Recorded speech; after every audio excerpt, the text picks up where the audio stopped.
So I used to work for Stratford Park Leisure Centre. I first started off there as a cafe assistant, basically a barista. And that was when my martial arts club, Benjamin Withy's Martial Arts, a kickboxing club, where I taught kids, was struggling after about a year due to my business inexperience. So as opposed to just throwing in the towel, I thought, you know what, I'm going to get a normal job in order to financially support the club. So that's what I did. And I had no formal work experience. That martial arts club was my introduction to the business world, or the real world, the matrix.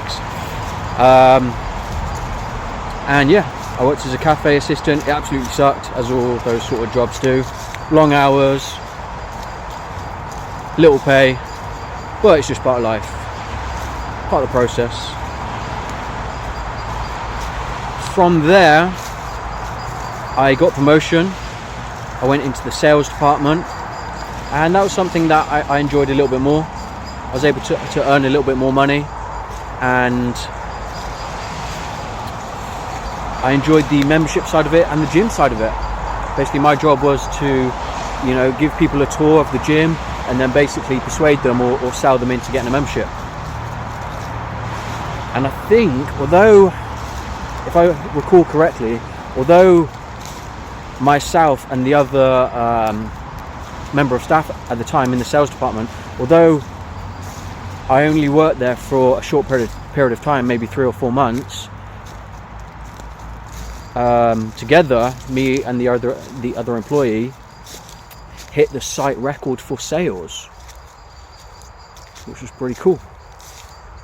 And then eventually I became a lifeguard, but just because the sales job was a little bit full on. If you've been in sales, you'll know what I'm on about.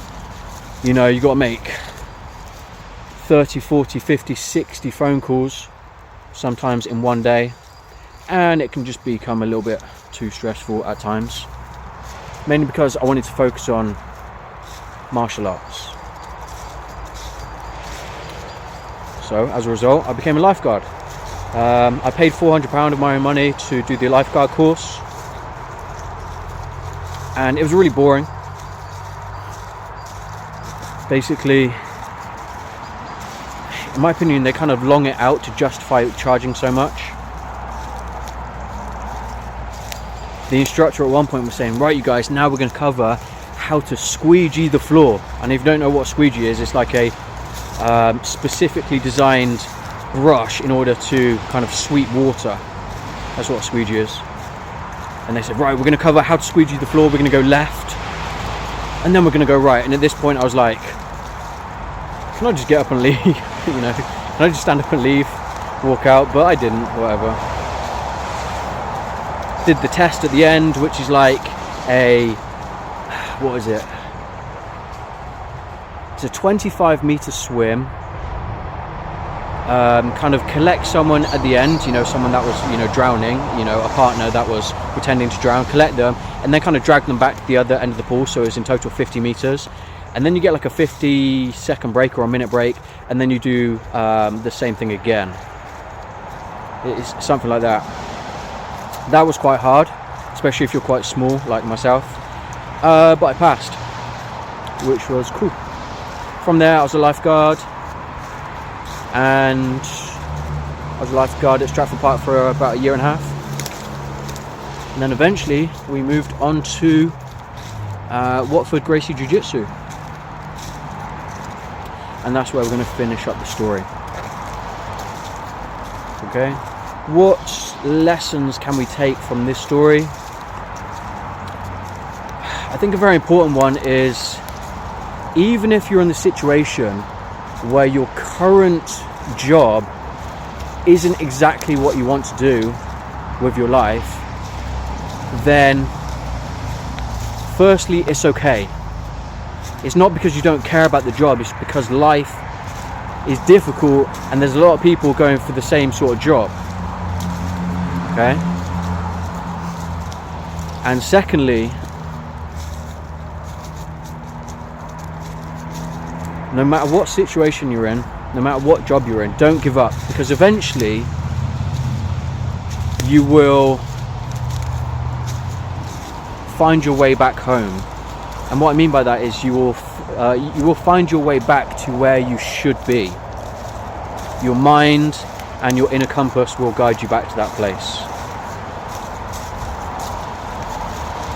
You have to keep believing in yourself. It will happen. Even if it takes 1, 2, 3, 5, 10 jobs in order to get there.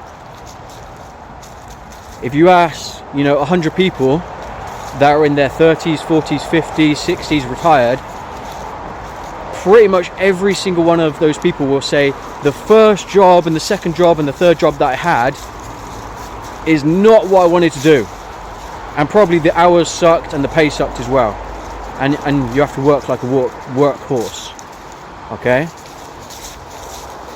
But eventually they're going to say, I came across an opportunity and I decided to take it. So eventually you will find your way back home, and you will find yourself doing something that gives you more fulfillment and satisfaction in life. It's not going to be easy, but nothing in life is.